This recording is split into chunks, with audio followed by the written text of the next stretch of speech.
जी, हम लोग यहाँ पर बात करेंगे, दुनिया में ऐसे कौन से देश हैं जो इंतहाई सेफ़ हैं रहने के लिए, क्योंकि मैंने कल 2 वीडियोज़ की, ये पार्ट 1 और पार्ट 2 इंडिया और पाकिस्तान की जंग से रिलेटेड, जिसमें मैंने ये बताया था कि इंडिया और पाकिस्तान जो एक वर्ल्ड ऑर्डर पूरी दुनिया में जो चल रहा है, उसके हिसाब से इंडिया सेकंड नंबर पर है पॉपुलेशन के, जो ऑलरेडी सरपास कर चुका है चाइना को, जिसकी वजह से इंडिया के अंदर पाकिस्तान के द्वारा एक जंग करवाई जाएगी, जो वर्ल्ड ऑर्डर चलाने वाले करवाएंगे। एक एजेंडा का हिस्सा, इस जंग को कोई भी नहीं रोक सकता, ये जंग होकर रहेगी।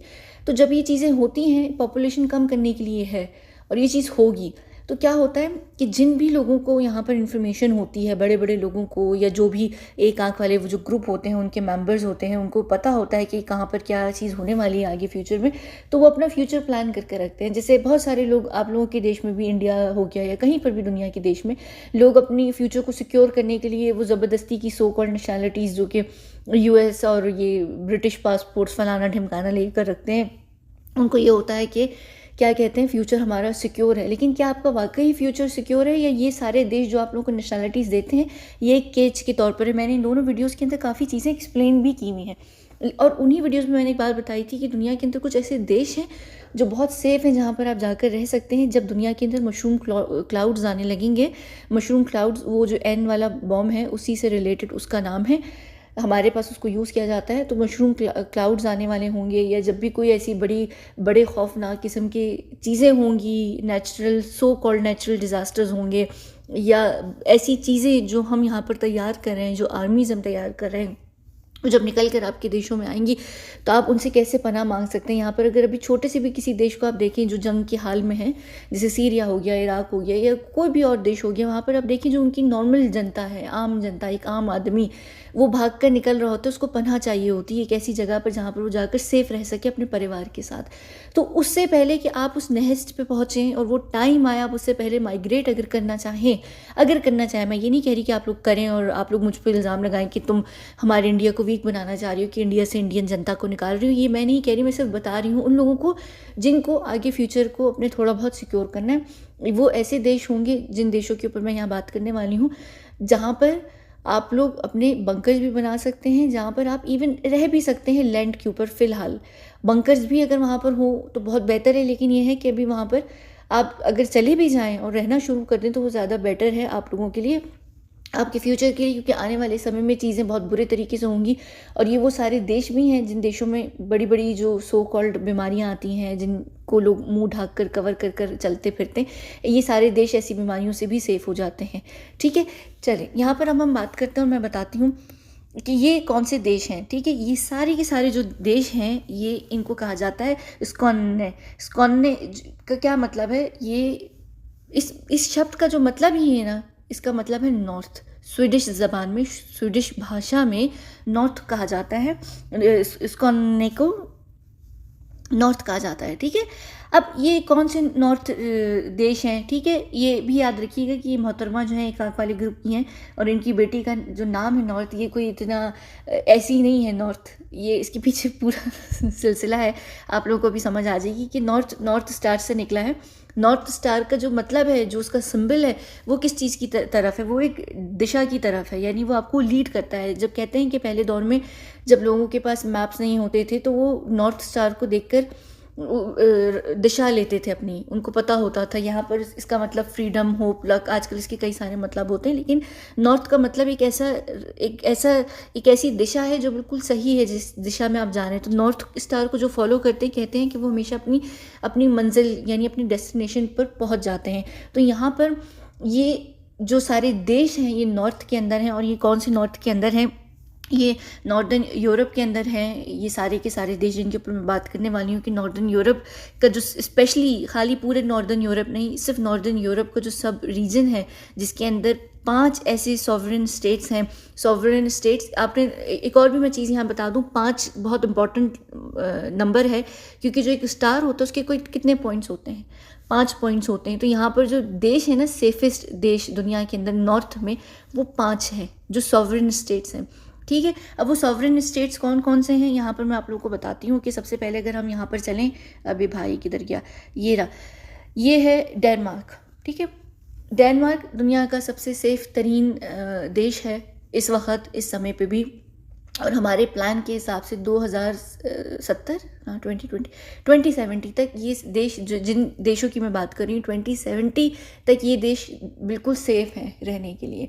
इन देशों के अंदर कुछ भी ऐसा नहीं होने वाला जिसमें आपको ऐसा खुदा न खास्ता कोई बीमारी आ जाए जो बाकी की दुनिया में आ रही है, या यहाँ पर कोई बारूद बमबारी ऐसी चीज़ें भी नहीं होंगी। यहाँ पर कोई झूठ मूठ के सो कॉल्ड आतंकवादी भी नहीं निकलेंगे। तो ये सारी चीज़ें जो है क्योंकि बाकी सारे देशों को इसलिए ऐसा किया जाता है कि वो एजेंडा है उनको ख़त्म करना है, तो वहाँ पर वो अनसेफ होंगे, तो वहाँ पर जंगें होंगी, आर्मीज़ आएंगी, वहाँ का कबाड़ा होगा। लेकिन ये वो देश हैं जो फ्यूचर है ये देशों का। उस टाइम का, उस समय का जब बुरा समय आएगा, तो यहाँ पर सिर्फ जो बहुत कम ऑफिशियल्स होंगे बड़े बड़े दुनिया के, ये जो मंत्री, प्रधानमंत्री, राष्ट्रपति, फलाना ढिमकाना, रॉयल्स, ये सब अपने देशों को छोड़कर इन देशों के अंदर होंगे। तो एक इसमें से डेनमार्क है, दूसरा इसमें फिनलैंड है, ठीक है, तीसरा इसमें आइसलैंड है। आइसलैंड में एक आइसोलेटेड हाउस भी है, अगर आपको पता होगा, हमारे एक्सपेरिमेंट्स में यूज़ किया जाता है। हालांकि वो हंटिंग एसोसिएशन के पास है। दुनिया का एक आइसोलेटेड हाउस नहीं देखा आप लोगों ने? देखा होगा, वो काफ़ी उसकी तस्वीरें वायरल भी होती हैं। इनफैक्ट कि मैं जब सुशांत की SSR लाइव सीरीज़ भी कर रही थी, तो मैंने आइलैंड के तौर पर उस तस्वीर को लगाया भी था।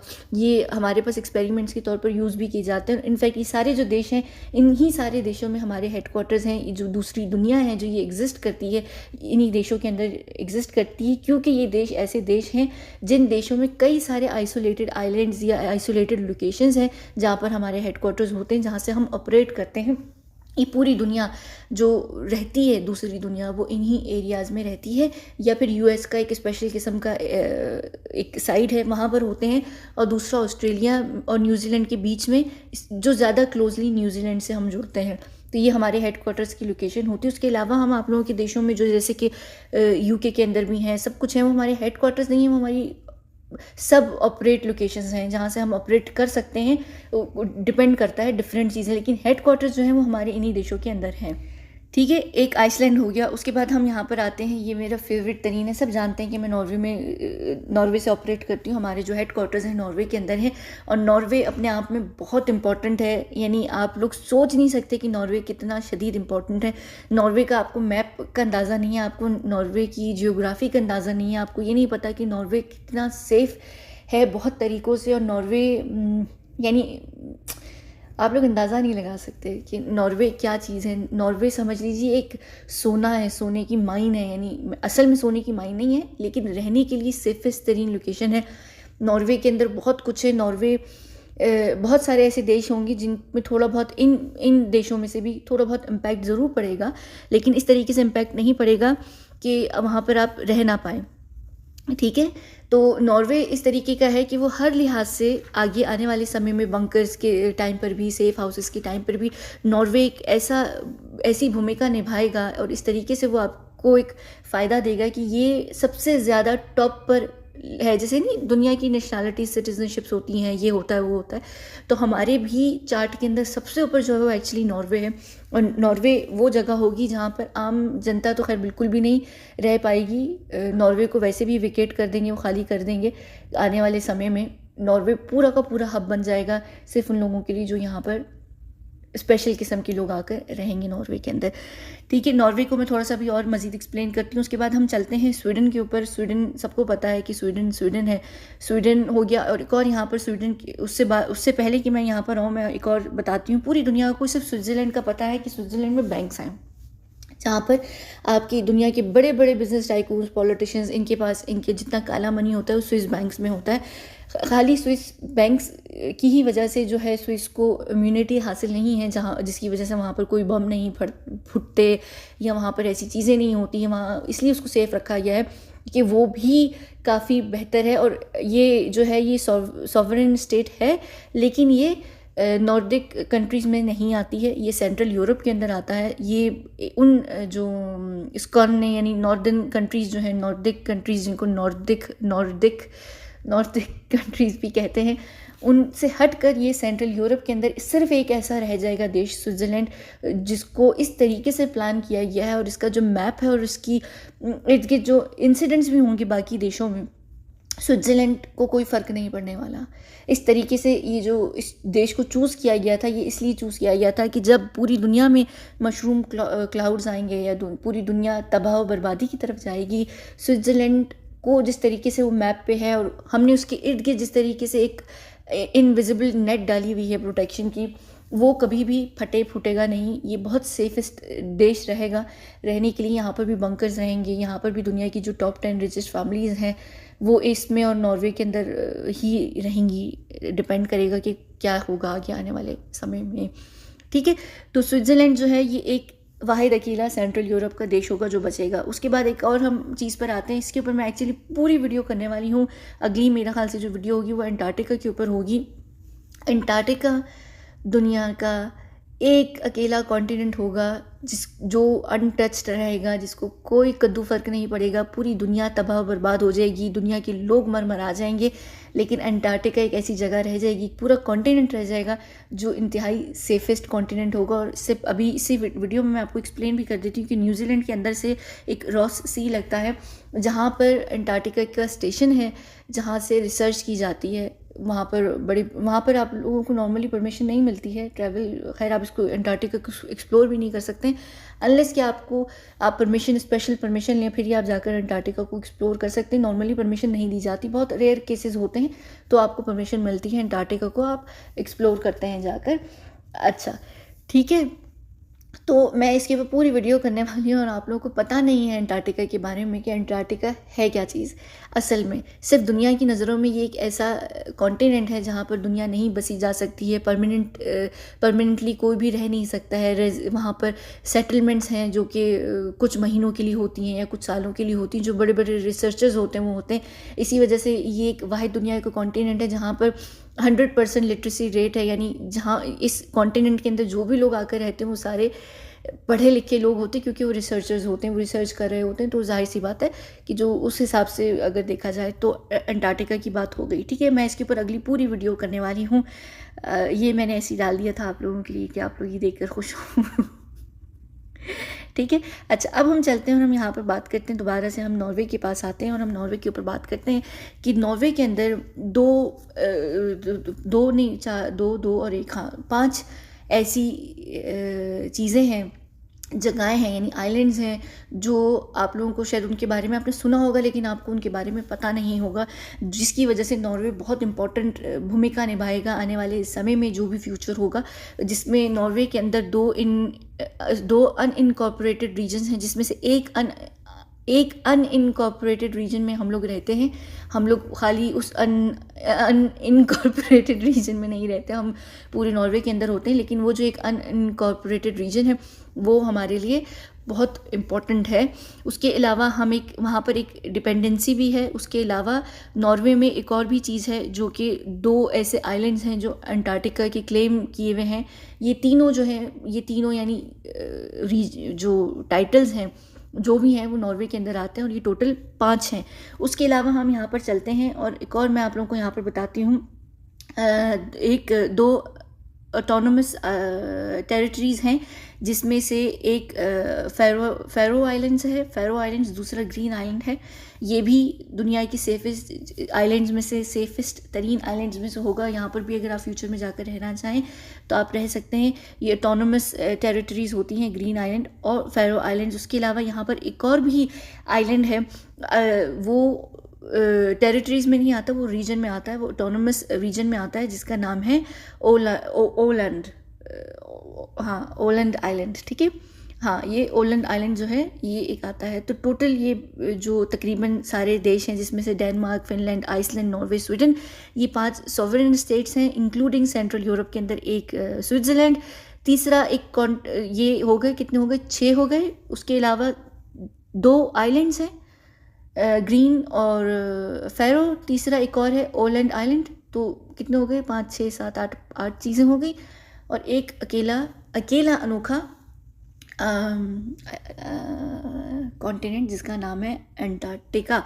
और ये जो नॉर्दर्न स्टार है, ये जो पूरा इसके पीछे की स्टोरी है और यहाँ पर इन देशों को सेव किया गया, ये इसी कॉन्सेप्ट को लेकर सेव किया गया। और ये मोहतरमा ने अपनी बच्ची का नाम नहीं रखा, ये एक्चुअली सिंबल है बहुत बड़ा नॉर्थ हमारे पास। नॉर्थ का मतलब ही आगे आने वाले फ्यूचर में यानी सेफ़ पैसेज है, ये वो सेफ़ रूट होगा, और इसका जो मैप होगा और इसकी जो एक्सेस होगा वो सिर्फ बहुत बड़े बड़े लोगों को मिलेगा। इसी वजह से पूरी दुनिया में लोग इधर या तो एक आंख वाले कल्ट ग्रुप में जाने की कोशिश कर रहे होते हैं या चाइनीज़ कल्ट में, क्योंकि उनको पता है कि ये जो एरिया होगा ये होगा। एक और बात मैं यहाँ पर बता दूँ, क्योंकि मैंने अभी चाइनीज़ कल्ट की भी बात की है, तो चाहे वो चाइनीज़ कल्ट हो या एक आंख वाला ग्रुप हो, जो कल्ट ही रहेगा। आखिर में 2070 से पहले ही एक्चुअली 2050 में डिसाइड हो जाएगा कि NWO को अब कौन राज करेगा NWO पे, चाहे वो एक आंख वाला हो चाहे वो चाइनीज़ कल्ट हो। लेकिन जो सेफेस्ट देश हैं दोनों ही कल्ट के लिए यही हैं, और दोनों ही कल्ट के जो लोग होंगे, बेशक NWO में अगर कोई दूसरा चाइनीज़ कल्ट निकल कर आता है और जो इजराइल वाला कल्ट ग्रुप है एक आंख वाला, वो पीछे अगर हो भी जाता है, तो ये नहीं कि वो कल्ट ख़त्म हो जाएगा, वो रहेगा ज़रूर, लेकिन वो साइलेंटली ऑपरेट करेगा। और उन दोनों कल्ट के बीच में ऑलरेडी ये डील है कि जो सेफेस्ट देश हैं, ये जो ये टेरिटरीज़ हैं, ये आइलैंड्स हैं, ये रीजन्स हैं, ये जो भी चीज़ें हैं, उनको मिलकर यूज़ किया जाएगा आने वाले 2070 के अंदर। ठीक है, तो 2050 के करीब ही आप लोगों को बहुत सारी चीज़ें कंफर्म हो जाएंगी। 2050 तकरीबन मेरे ख्याल से 2050 के बाद जो है वो सोशल क्लासेस भी स्टार्ट हो जाएंगी, पता चल जाएगा आप लोगों को, काफ़ी कुछ हो जाएगा 2050 के करीब। ठीक है, तो ये जो मैं हमेशा कहती हूँ ना कि आप लोग या हम लोग नहीं, लेकिन आप लोगों के जो बच्चे हैं वो एक ऐसा समय देखेंगे जो काफ़ी खौफनाक होगा। और इंडिया और पाकिस्तान का जो जंग की टाइमलाइन है वो थोड़ी करीब की, वो इतनी फार फ्यूचर में नहीं है, वो नियर फ्यूचर में होगी। इंडिया के अंदर स्टार्टिंग हो जाएगी वो जो धर्म से रिलेटेड और जंग से रिलेटेड है। ठीक है, तो ये मैंने आप लोगों को बता दिया, आप लोगों की मर्ज़ी है। एक और चीज़ जो मैं भूल गई, और मैं कैसे भूल गई, मेरे जहन में नहीं रहा, वो है GCC, दुनिया की सेफेस्ट तरीन देश रीजन में से, वो भी एक सब रीजन होता है। ठीक है, मिडिल ईस्ट यानी एशिया का जो ईस्ट साइड है, एशिया का जो ईस्ट साइड है, उस ईस्ट के मिडिल में मिडिल ईस्ट है, और मिडिल ईस्ट के अंदर GCC एक रीजन के तौर पर है। उस रीजन में 6 देश आते हैं, जिसमें से सिर्फ 2 GCC के देश सऊदी अरब और यूनाइटेड स्टेट्स ऑफ एमिरेट्स, जिसका मतलब ही UAE को यूनाइटेड स्टेट्स ऑफ एमिरेट्स का नाम ही इसलिए दिया गया है कि यूनाइटेड स्टेट ऑफ एमिरेट्स को बनाया ही USA ने है। यूनाइटेड स्टेट्स ऑफ अमेरिका का बेबी है यूनाइटेड स्टेट्स ऑफ एमिरेट्स, जिस देश को बनाया ही सेफ़ रहने के लिए। तो यूनाइटेड स्टेट्स के जितने लोग होंगे वो यूनाइटेड स्टेट्स ऑफ एमिरेट्स में आ जाएंगे, क्योंकि यूनाइटेड स्टेट्स को बहुत बुरे तरीके से पेला जाएगा। तो मुबारक उन लोगों को जो नेशनैलिटीज़ के चक्कर में वहाँ जाकर बैठ गए हैं, सोच कर कि उन देशों को नहीं। अभी जो 2020 में भी बला आई थी, वहाँ पर देखें स्टेट्स में सबसे ज़्यादा लोग मरे थे, क्योंकि उन्होंने अपने ही लोग, सब जाएंगे फ्रांस UK वगैरह सब जाएंगे, ये वहाँ के लोग जो हैं अलग अलग जगहों में जाकर शिफ्ट हो जाएंगे। तो यूनाइटेड स्टेट्स ऑफ एमिरेट्स को मॉडर्न भी इसीलिए बनाया जा रहा है, फ्यूचरिस्टिक भी इसीलिए बनाया जा रहा है। उसका जो प्लान है 2050 और 2070 का, वो पेपर्स पर कंफर्म है। 2050 2070 ये जो एक फ्यूचरिस्टिक एक टाइम में चला जाएगा। UAE एक ऐसा हब बन जाएगा जो फ्यूचरिस्टिक सिटी हो जाएगी, बिल्कुल फ्यूचरिस्टिक हो जाएगी, सब कुछ ख़त्म हो जाएगा वहाँ पर। ये एक और बहुत मिडिल पॉइंट रह जाएगा जहाँ से लोग ऑपरेट करेंगे भी। उसके अलावा GCC के अंदर सऊदी अरब, लेकिन सऊदी अरब भी पूरा का पूरा नहीं, आधा सऊदी अरब हिट होगा, लेकिन आधा जो है वो सेफ़ रह जाएगा। और उसमें से एक उसकी ऑलरेडी जो है वो स्टार्ट हो चुका है, वो है न्यूम सिटी। अगर आपको नहीं पता तो एक न्यूम सिटी जो है वो बनाई जा रही है, वो स्पेशली किसको केटर करने के लिए की जा रही है, जूश लोगों को, यहूदी लोगों को, जो कि इजरायली होंगे, जो इजराइल से आएंगे, और इंक्लूडिंग बड़े बड़े जूश लोग जो न्यूम सिटी में पनाह लेंगे आने वाले समय के अंदर। वो सिर्फ उन्हीं के लिए होगा, बाकी के पूरे सऊदी अरब को हिट मिलेगा। उसके अलावा और कोई भी नहीं है। एक और देश है जिसका आप लोगों को नहीं पता, वो है कतर, जिसको आप लोग शायद अंग्रेज़ी में कतार कहते हैं। कतार, वैसे कतार तो अलग चीज़ होती है, उर्दू भाषा में कतार का मतलब लाइन होता है, लेकिन अंग्रेज़ी में इसको आप लोग जो भी कहते हैं, पर अरबिक में इसको कतर कहते हैं। कतर जो है वो चाइनीज़ कल्ट ग्रुप का हिस्सा बन चुका है। अनऑफिशियली वो चला गया है, क्योंकि जो बीच में भी GCC के अंदर फड्डा पड़ा था और कतर को उन्होंने आइसोलेट किया था। तो जो भी देश को आइसोलेट करता है चाइनीज़ कल्ट ग्रुप, उसको ब्लैक होल की तरह अपने अंदर खींच लेता है। तो कतर जो है वो उधर चला जाएगा, तो कतर भी सेफ़ रहेगा, लेकिन वो बहुत लंबे अरसे तक सेफ़ नहीं रहेगा। पर जीसीसी की अगर मेन रहेगा, जीसीसी सऊदी अरब बहुत समय तक सेफ़ ज़रूर रहेगा। ये नहीं कि खाली न्यूम सिटी सेफ़ रहेगा और सऊदी अरब हिट कुछ नहीं, सऊदी अरब बहुत हिट लिस्ट में नहीं रहेगा, बहुत समय तक बहुत क्लियर, बहुत शांत और बहुत सुकून से रहेगा। इनफैक्ट कि यूएई जीसीसी में यूएई और सऊदी अरब दो ऐसे देश थे जो भी 2020 की बलाएँ भी आई थी, उनमें ये आया था कि दोनों देशों ने बहुत अच्छे तरीके से उससे जंग की, बहुत अच्छे तरीके से लड़ाई की, बहुत सेफ़ रहे वो देश, फलां ढिमकां। उनको हर चीज़ में जो एक टॉप में मिलता भी है ना कि दुनिया के सेफेस्ट तरीन देश हैं रहने के लिए है। सऊदी अरब के लिए लेकर एक एजेंडा की वजह से, क्योंकि वो बड़ी दाढ़ी वाला जो 9/11 वाला बंदा था, वो बिन लादेन फैमिली का हेयर था, तो वो बिन लादेन बहुत बड़ी एक बिज़नेस फैमिली है, तो उसकी वजह से सऊदी अरब का एक नाम बदनाम हो गया था कि वहाँ से बिन लादेन निकला है। वो करते भी इसीलिए सऊदी अरब को बदनाम, क्योंकि वो दुनिया का सेफेस्ट तरीन देश है हर लिहाज से, चाहे वहाँ पर क्राइम रेट हो, चाहे वहाँ पर कुछ भी नहीं है, वो बहुत दुनिया का सेफेस्ट तरीन है, बहुत मॉडर्न भी है। अगर आप लोगों को पता है तो आप लोगों को सिर्फ वही पता है जो मीडिया में दिखता है, बहुत ही ज़्यादा। इनफैक्ट कि अभी तो रियाद सीज़न की वजह से सऊदी अरब को प्रमोट भी किया जा रहा है, और बहुत असली जो चेहरा है सऊदी अरब का वो निकल कर आएगा, जो आप लोगों के जहन में एक दिमाग में डाली हुई ना कि बड़ा दकियानूसी सा ऑर्थोडॉक्स किस्म का देश है ये, और वो आप लोगों को पता भी नहीं है दुनिया का इंतहाई अमीर तरीन, दुनिया की सिर्फ एक वाहिद तरीन देश है दुनिया में जो अमीर तरीन देश है लिटरली, जहाँ पर अमीरी का जो रेट है वो सबसे ज़्यादा है, सबसे अमीर तरीन दुनिया के वो लोग हैं। आप लोग सोच नहीं सकते सऊदी अरब का क्या क्या सिचुएशन है। बहुत वो एक और जिसे कहते हैं ना गोल्ड माइन है इन लोगों के लिए, तो उसको सेफ़ रखेंगे, बहुत समय तक सेफ़ रहेंगे। तो ये सारी चीज़ें थी, ये सारे देश थे। 5 नॉर्डिक कंट्रीज़, जिसमें उसके अलावा एक सेंट्रल यूरोप, एक कॉन्टिनेंट, 2 जीसीसी के अंदर, उसके अलावा 2 ऑटोनोमस टेरिटरीज़, एक ऑटोनोमस रीजन। हाँ, ख़त्म मेरा ख़्याल से है ना, यही सारी चीज़ें थी। अगर मैं भूल गई दोबारा से तो याद रखिएगा। और ये जो नॉर्थ में नॉर्दर्न स्टार, ये सब ये मैंने एक्सप्लेन कर दिया, मुझे सांस नहीं रही थी ठीक है। और अगली वीडियो मेरे ख्याल से मैं अंटार्कटिका के ऊपर करूँगी, क्योंकि मैं अभी फ्लो में हूँ, तो मैं अंटार्कटिका के ऊपर बात करके बात ख़त्म कर दूँगी। और उसके बाद हम जाएंगे प्रिंसेस डायना के ऊपर, और हम प्रिंसेस डायना के ऊपर बात करेंगे 3 वीडियोज़ में। और फिर हम बात करेंगे MJ के ऊपर, माइकल जैक्सन, ठीक है। उसके बाद हम ख़त्म करके होपफुली सुशांत के ऊपर वापस जाएंगे, सुशांत के ऊपर 1-2 वीडियोज़ में बात करेंगे।